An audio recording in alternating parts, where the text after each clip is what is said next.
Tarasis Enterprises is using the power of business to create a better world through its group of companies and the Tarasis Foundation. Tarasis creates innovative solutions to tackle social issues, including homelessness, healthcare, and sustainability. Visit tarasis.com to discover more.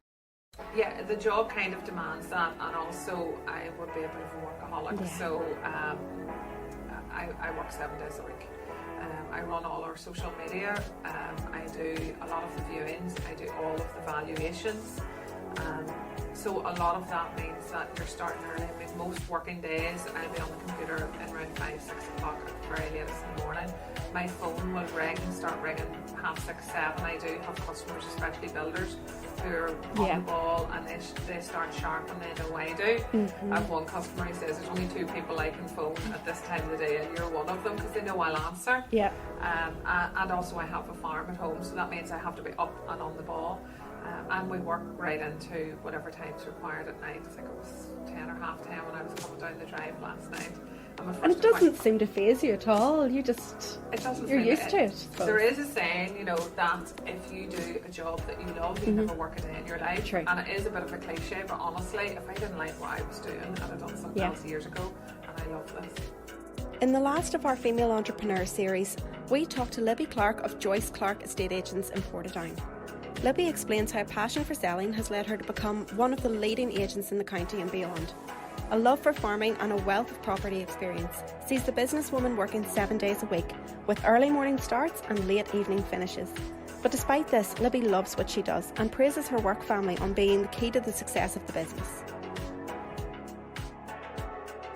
So Libby, I know there's a wealth of history around Joyce Clarke and how it came to be, but just to start us off, I'd like to get to know you a little bit more and just your background and how you came to be involved in property.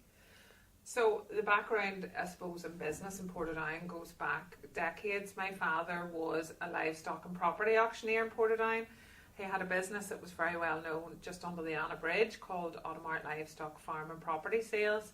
So I was there from I was primary school age, involved kind of probably in a fairly in the way sense when I was skipping about chasing them around the place. But when I was kind of teens, then I really got interested, and actually I sold my first property when I was 15. No way. Yeah, with Dad's guidance. Yes. And I had a real interest in sales.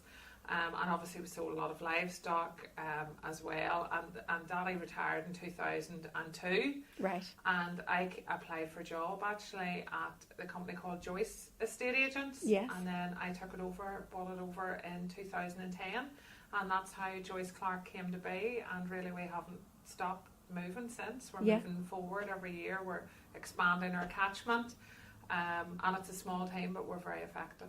And just when you were saying there, I just picked up on your daddy retiring in 2002, and that's when you bought over Joyce, was it? No, I applied for a job with Joyce Estate Agents, and then in 2010 Joyce Clarke Estate Agents was born. Right. I took over Joyce Estate Agents, and we just updated the branding and the name and stuff then, and it has been quite a journey. Yeah, I would say. And whenever you took over then, what were the steps to buying over the estate agents in 2010? Like, how did you begin that journey? Well, it was a pretty seamless one, because Joyce Estate Agents, the decision was there that they would like to sell, and I have been managing that company for a number of years, so it was a very seamless transaction for me. Yeah. And I retained the same team, and really it was like nothing quite straightforward. Yeah, it was like nothing had changed.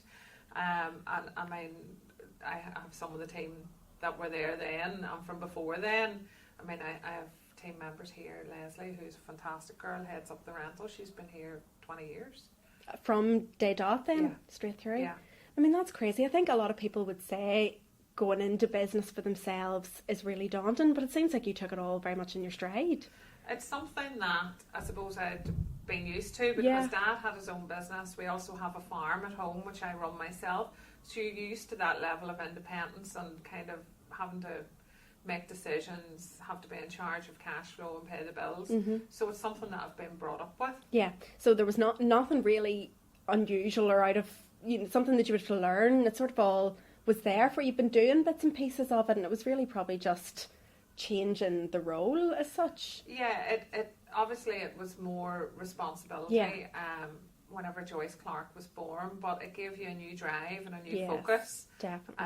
And that has progressed. I mean, it is a team. I always say it's not just me, it is a team, and we make decisions together about which direction we're going, because I feel that we all are here. We spend so much of our life Together. in work Yeah. and together, that I chat through every idea, or what do you think of this, or what about that, and everything we do, whether it be their new branding or what route we're going to take for our marketing, it's a team decision, and we all drive it forward together. Yeah, I think that would work really well, especially with the industry that you guys are in. It's very personable, and you have to have that sort of team relationship, don't you? Suppose you can sort of bounce things off on one another, and yeah, it is actually, and I'm not just saying this, Yeah. it is a total pleasure coming into work every day, because we have so much fun. Mm-hmm. The team are full of crack. I mean, they are diligent, they're hard working, and they put a lot of themselves into their working day. Yeah. And even when they're off on leave, they pop in. You know, they're fantastic, but we have such good fun. I mean, people talk about their work family, and how, I mean, we spend hours upon hours a week together. Yeah. So if there's something that they need or whatever from me, they know that I'm always approachable, and it works both ways. I find them a joy to work with. That's a lovely thing to be able to say about your team, isn't it? And like you say, because you're spending so many hours together, and I suppose it's not really a 9 to 5 for you guys. A lot of the time you would go outside of those hours. Yeah, the job kind of demands that, and also I would be a bit of a workaholic. Yeah. So I work 7 days a week. I run all our social media. I do a lot of the viewings. I do all of the valuations. So a lot of that means that you're starting early. I mean, most working days I'll be on the computer in around 5, 6 o'clock at the very latest in the morning. My phone will start ringing 6:30, 7. I do have customers, especially builders, who are on the ball, and they start sharp, and they know I do. I have one customer who says there's only 2 people I can phone at this time of the day, and you're one of them, because they know I'll answer. Yeah. And also I have a farm at home, so that means I have to be up and on the ball. And we work right into whatever time's required at night. I think it was 10 or 10:30 when I was coming down the drive last night. And it doesn't seem to faze you at all. It doesn't. You're used to it. There is a saying, you know, that if you do a job that you love, you never work a day in your life. True. And it is a bit of a cliche, but honestly, if I didn't like what I was doing, I'd have done something else years ago. And I love this. And see, whenever you're saying about having to answer the phone and stuff, suppose because you love what you're doing, you don't mind that either. Do you know? No. I quite like talking. Yeah. And I think part of a lot of our job is talking, and actually we have to. It can be quite stressful for people trying to jump from A, B, C, and maybe 5, 6 properties in a chain. So we have to communicate. We have this kind of unspoken rule that if somebody calls and you're out of the office, call them before you finish that night, and we try to do that where possible. So we find that communication is a strong focus in this business, and our customers appreciate it. But for me, chatting to people and talking to them and taking on board some of their worries or stress and saying, right, well, here's what we can do to help that. Here's how the process works. Here's how we manage that.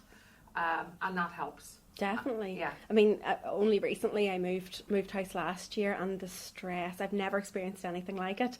But I know you're saying you can alleviate stress like that for people that are in the process of selling or buying, but do you ever feel stressed? Well, I find that if I am feeling a bit tired or jaded, or I've had a particularly kind of trying day, especially at this time of the year, if I get a walk around my cows at night, you just feel all the stress going away. Yeah, you probably don't realise what you're holding either, but just with how busy things are. Yeah, and we run live chat on our website, so it basically runs from 5 in the morning to 11 at night. Gosh. So it comes through to my phone, so I do get quite a lot of that, especially in the evening or weekends if I do social media previews. Yeah. The live chat just takes off. And I love that as well. And is it just you keeping on top of the live chat, or do all the team get involved? During the day, some of the team will pick it up if I'm out in the road, but at night it'll be me, or the weekends it'll be me. And then if we, for example, a property comes up there, when can we see that house? Tell me a bit about that house. Yes. I need my house valued, I can only do it at night or weekends or whatever the query is, what's the current offer on a property. I mean, it's a bit like a test that you continually study for, because you have to have all that information, but it works well because the world we're living in now, people want instant information. And if they're having a problem, like, we rent a lot of properties, but we have a core business where we manage rentals, about 140 a month. So that's a big responsibility. So if somebody is having a problem with a rental property, they know they can get hold of us. Yeah, it's vital. Yeah, it is. If somebody is wondering if their offer can be increased instead of missing that sale, and they don't want to hang it on a cliff edge from Friday to Monday, they know they can get us. And that's a service that we feel we're genuinely kind of out on our own offering that service locally. There's nobody else doing it. And it is absolutely vital for people. I mean, every hour feels like a day whenever you're in the process of moving. It's all it really you think does. About, isn't it? When you're moving house, whatever it is, it just takes over your whole world. Yeah, definitely does. But I was going to ask you there about the background of things. So the likes of your website and your social media, all managed in-house, is it, or do you outsource any of that? Our website is hosted by Property Pal, as many agents are. All the updating of we put in quite an intricate system actually during lockdown, whereby all our details we upload. Most importantly, it's kind of a unique facility. For example, if you're selling a house through us, when your property goes live on our system is intelligent. It recognises your email address, and if you register, you then can go into the back end of our system. You get a summary of your viewings, you get a summary of offers. There's any notes that may be, you can send us notes at night. We will obviously always communicate offers. We will send you emails and things, but it's a summary. So when you're sitting down at 10 or 11 o'clock on the sofa and going, now, what did she say to me when she phoned? It's all there, and we find that's a value-added service for our customers as well. I'm just thinking, as you're talking there about all these systems, how much sort of input did you have in those, Libby? Were these things that the team have sort of recognised they needed or would be beneficial, or has it just sort of come along as the business has progressed? I think it's all part of the natural progression that we all find nowadays, where we want things to be efficient, less chance of human error. So, for example, if you book a viewing or evaluation through us, you'll get confirmation by email. An hour before the appointment, you'll get a text reminder that is happening. So then there are less people who forget about appointments. That's more efficient for us. It's better for homeowners that they haven't tidied the house and nobody turns up. All these kind of things and processes are progress. So as a team, we sat down, we looked at different types of software, and we went for one and integrated it with all our information, and it has really made our day seamless in terms of streamlines everything, and it gives us more time to talk to people. And is that how you would organise the team and yourselves? Your day-to-day is all sort of automated, is it? It is. We have a diary that is a central diary, and Sharon, who's kind of in charge of that, will decide where appointments go, where people are going to be, make sure there's enough in the office, enough out of the office. So we all, I can carry that on my phone. I can tell you every offer in any house. I can tell you where it's supposed to be. I can bring up all information at any time on my phone. We can all do that, which is just the way the world needs to be nowadays. Exactly, it makes life so much easier. It does. And going back, I suppose whenever you first started in business, that would have been a very different setup then. Very much. If you take that I've been selling property for 35 years, basically it was paper and pen, and a lot of memory from one appointment to the next. But I think also the volume of work has increased so much that we need that backup and support and efficiency. And it is just the way the world has progressed. Everything now goes to everybody's phones, and that's part of our world as well. And what would you find if there was? I was thinking there about the earlier days when there probably would have been more challenges in that respect, keeping a diary and being organised, and that all being on you and your responsibility to look after that. Are there any challenges that have come along with the likes of software and the modern age, I suppose? I suppose, like anything, if, for example, you have a day when it doesn't work, which thankfully we have never had a full day, but like anybody, I mean, your phones can go down, internet connection could go down, somebody digging up the pavement can knock off your system for a while, and then you realise how heavily reliant you are on it. So what we do is we tend to print out a summary at the start of every day so that we have that information that we're never stuck. Yes. And we never will be stuck because we have everything backed up. So if it happens to be a kind of a blip in terms of the provider, it's always restorable within an hour or 2 hours. It's great to be able to have that backup just in case, because I know whenever we're in work as well, if our systems go down, we are all totally digital. It's very hard for us to get back on again if anything happens. So the fact that you can print out a summary and you can keep going is so important. Yeah. And I suppose a lot of your business as well comes through via telephone. Would you still do as much over the telephone with people? Yeah, I mean, our phones are non-stop. Yeah. If their calls aren't coming in, the calls are going out while we're trying to arrange appointments or give feedback. We also get a lot of appointments through email where people pick up on our social media and website and send us inquiries.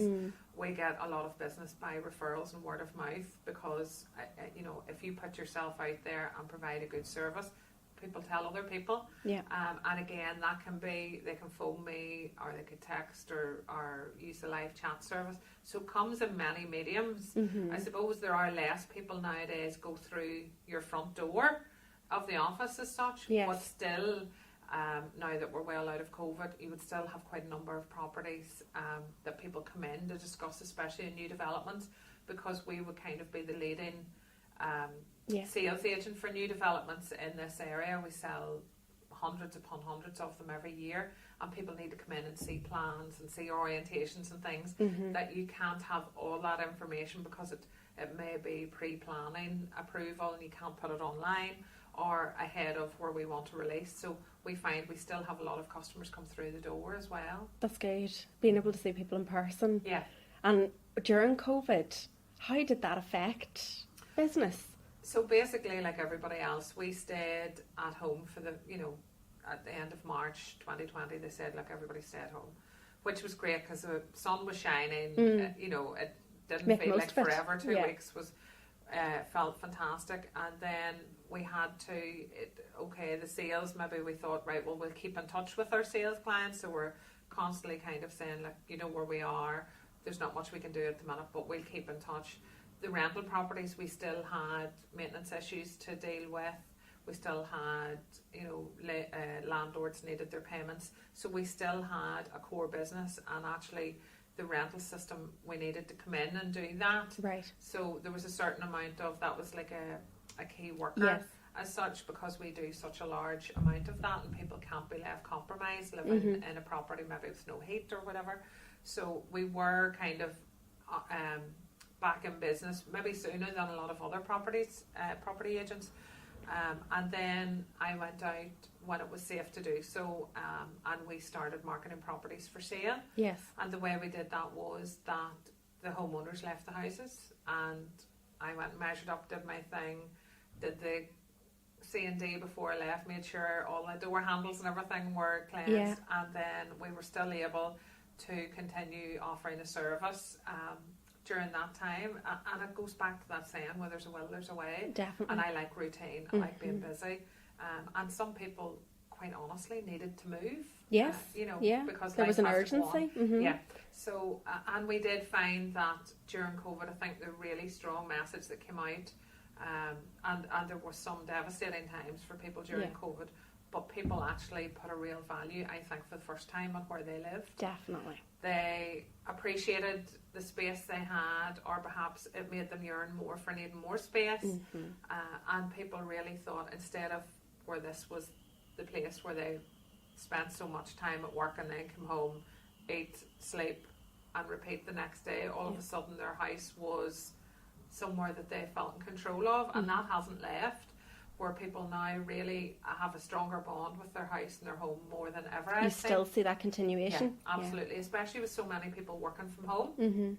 We're seeing people all the time, and they're not needing childcare anymore because the children are able to be at home while they're working, or they're at school while they're working, and that can only be a good thing to a certain degree, that they're actually seeing more of their children. Exactly. As a family unit, they're more together. and the tea can be ready for, you know, earlier in the day. There's less stress on a lot of people now. Obviously there's still plenty of people going out to work, but there are a lot of people at home, and I can see that it works for them. Yes. And on the flip side of that, they're saving quite a lot of money, and perhaps they would value a larger home, and that is keeping the whole wheel turning. And do you think people are actively seeking more functional spaces that have multiple uses and things? Would you see that more? Absolutely. Because you would see where people, maybe two people in one house working from home, and maybe a young adult in the same house, and they don't want to be working at the kitchen table or in the living room or in their bedroom, because it is hard to switch off then. Yeah. They like having a room or an area, whether it be an inside or an outside space. They like having somewhere that they can turn the computer off and walk away from it, and I think that's good for them too. Definitely, to have that sort of space and separation. And just whenever we were talking earlier, and you were talking about your life outside of here and the fact that you have a farm, do you see a crossover in that with work as well, or is it very separate? I think the farm has always been a good tool to educate me with. So there are certain things that parts and elements of it that are key, and that is you can't be afraid of hard work. Yeah. I have my farm to do before I come to work every day, and when I go home at night, and that doesn't change 12 months of the year. It is a pleasure to do it, but there are nights in the winter time when the rain is coming at me sideways, and maybe things not going right in the yard or something. You're going, oh my goodness, there has to be an easier way. But in general, I love it. But I think it gives you a really good work ethic. Yes. You know, you just don't knock off at 5 o'clock. You know, you come home, you get whatever, kids fed, and then you head out to the yard, and then you maybe come in and do some more work for the office. And I think that has always been something where, you know, you're not idle. And I think that's something that has transmitted into this business. You can definitely see it, Libby. I mean, I know, speaking to other people, you know, they definitely would feel longer hours and working for themselves very stressful and strenuous and tiring. But you seem to take everything very much in your stride. And it's probably just... Genuinely, I don't really get very stressed, well, unless I'm dealing with my teenage daughters. But work-wise, I try not to get stressed, because I think if you are constantly on your A game and as positive as you can be, it transpons to the rest of the team. It filters through to the customers. So I have a responsibility there, I think, to try and put your best foot forward, and that is something that my dad always said, you know, you always have to see the positives in whatever you're doing. Yeah. And I find that easy because there are so many positives every day. I mean, being able to get up and do what I do and enjoy it. I mean, I have friends and they're, oh, Monday again, you know, I hate my job, I hate the people I work with, I wish I had a better job. And you're like, well, you're in charge of your own life. Yes. So I don't understand how people can go and work 40 hours plus somewhere and not enjoy it, because life is too short. Get out there and do something that you enjoy. It's a lot of time to dedicate to something that you don't enjoy, isn't it? Yeah. But even just when you're saying there about work, you love work and you love your team and you love the farm. And is there anything that you don't like? Is there anything that you sort of think, oh, I could have a bit less of that? Not really. I think actually, if you keep busy doing the things you enjoy, I mean, it's not all sunshine every day. Yeah. But genuinely, you love it all. Yeah, I kind of do, because you're busy doing so many things. Yeah. You know, whether it be property or you know, my girls or the farm, or I'm involved in lots of other things as well. I do a lot of charity work, a lot of fundraising. And I think when you're involved in all those things, you know, you're not going to sit down like your wounds. You get up and you get on with it.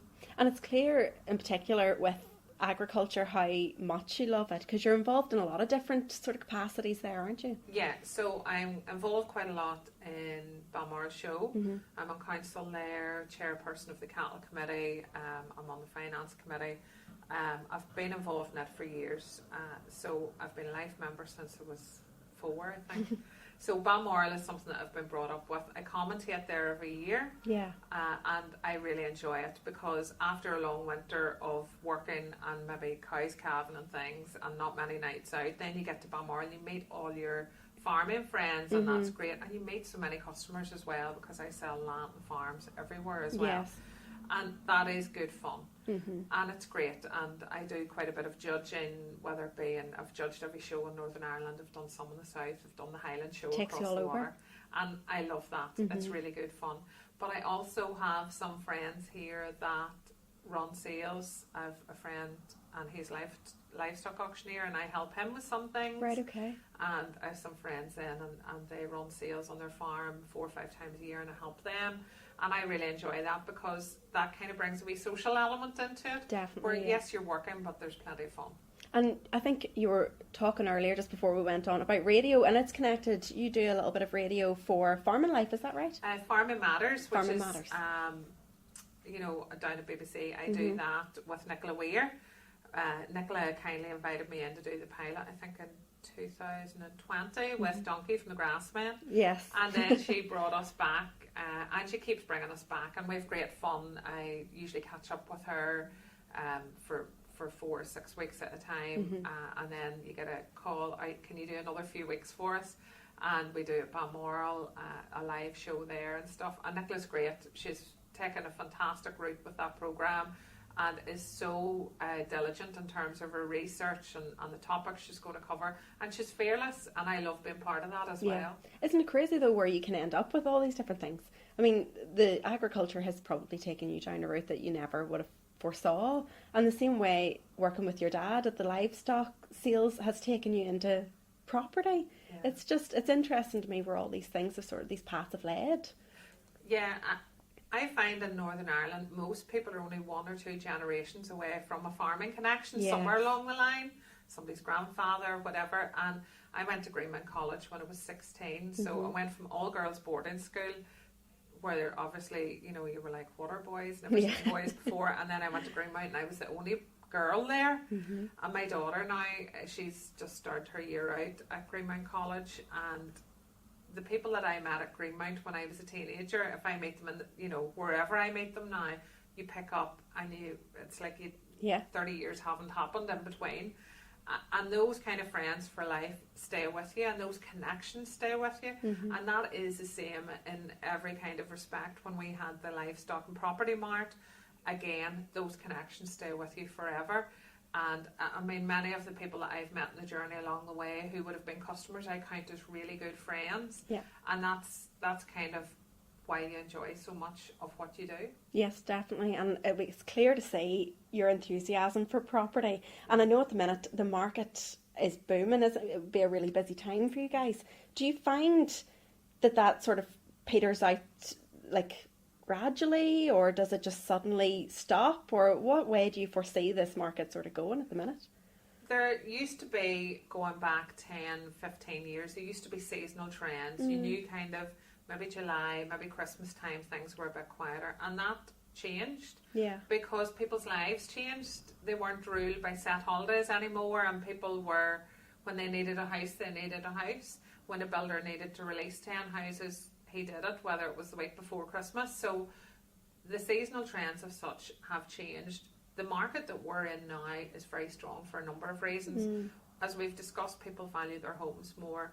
For a while, there was quite a lot of people who had left the country for employment coming back home again. Now we're seeing, which is quite refreshing actually, quite a lot of graduates who used to have to go to America, London, wherever it was to get those jobs, are now working at home, say for an American company, and they are working maybe the American time, starting at 7 in the morning, finished at lunchtime, and their earning capacity is massive. And that means that workforce and that talent that we have isn't leaving Northern Ireland to the same degree anymore, and I think that's in a way a really good thing. It's contributing as well to that property market at the minute. It is. The property market is, people still see property as a solid place to put their money. And there have been interest rates that have risen, but there are still very keen mortgage deals out there. I mean, there are mortgage deals for a period as long as up to 25 years with a locked-in interest rate. So if you meet the criteria there, you know exactly where you are for the next 25 years, and that's very reassuring for people. And I think people will continue to have that vested interest in property. It's not investor driven.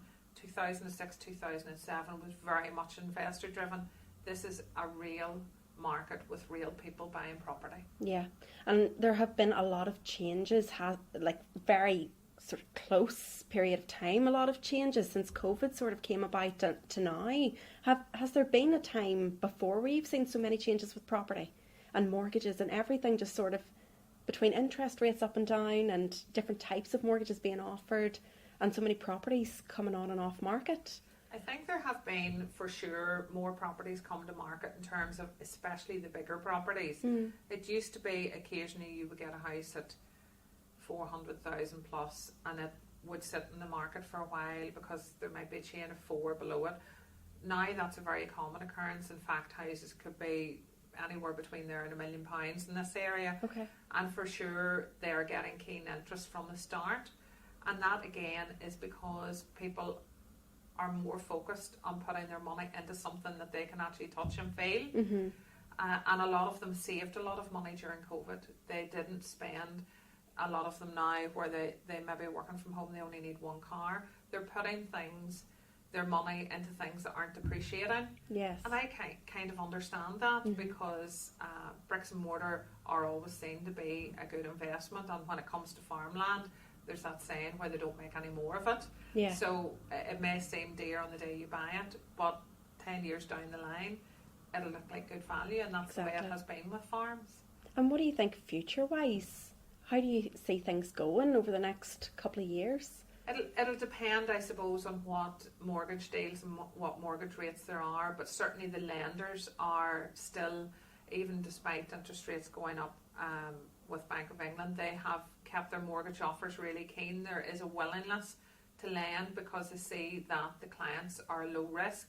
They have strong deposits. I mean, they're coming into us and the deposits are massive that people have saved. So that means even there is any kind of adjustment or shift in the market, the banks are quite happy that they're, that they have made a good investment in the client, because it really is the client that they're taking the risk over, and people are earning good jobs, good money, and if there's two people there working together to pay a mortgage, the banks are happy. So we'll just have to see, I suppose, how many more properties keep coming on the market. Certainly we see that the demand is probably the highest rate demand I have seen maybe in, I don't know, 15, 20 years in terms of these are people who want to move into these houses. This is proper business. These are proper people. It's not an unsustainable investor-driven market. And is it quite fast-paced? Are you noticing houses selling quickly? Yeah, in certain price ranges.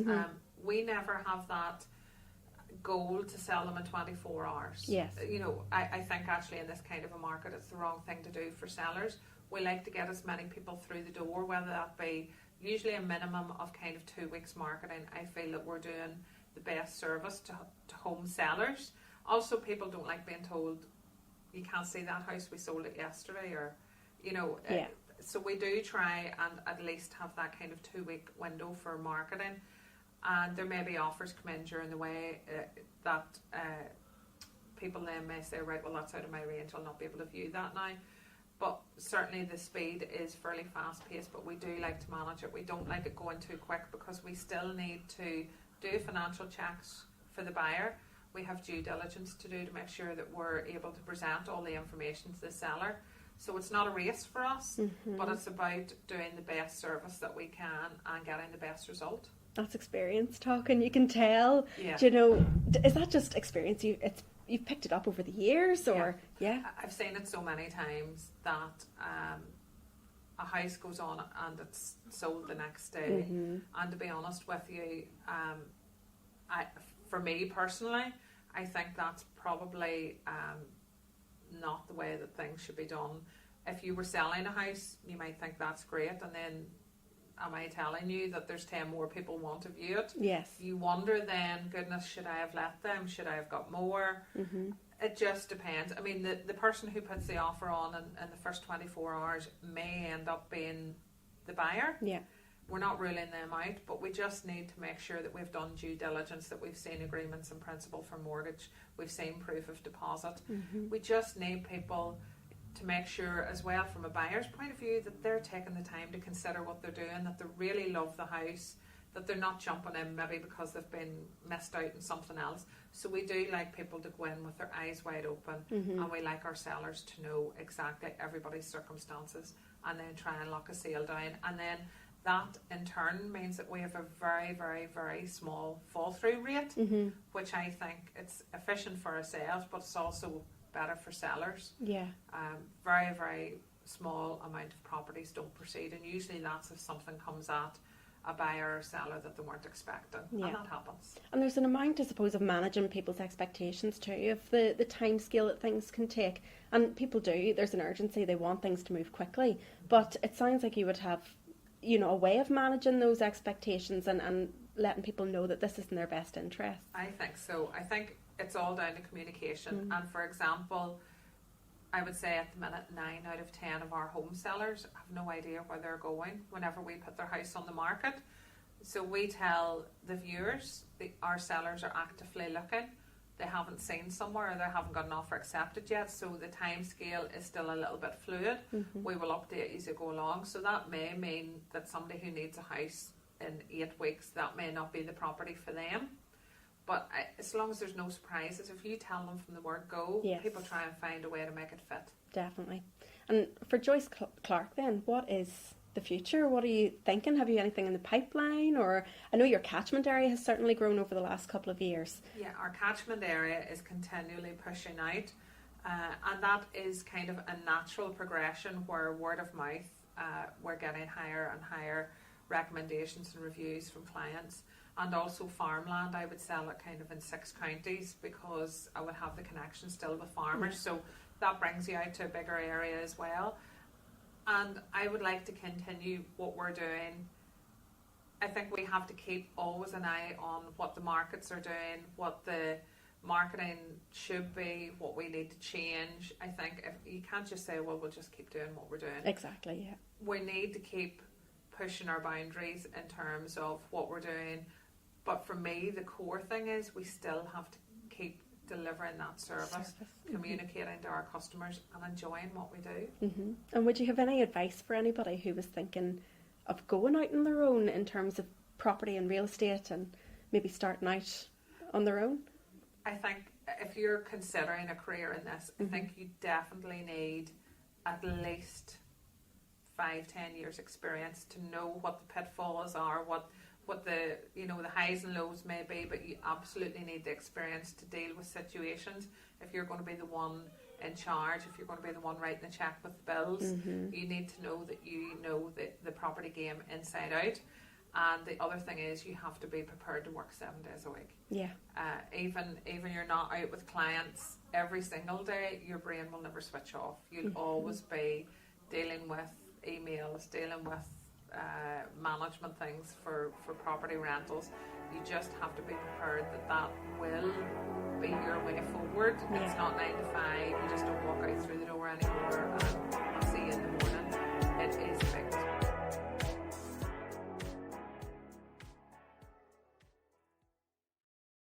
Tarasis Enterprises is using the power of business to create a better world through its group of companies and the Tarasis Foundation. Tarasis creates innovative solutions to tackle social issues, including homelessness, healthcare, and sustainability. Visit tarasis.com to discover more.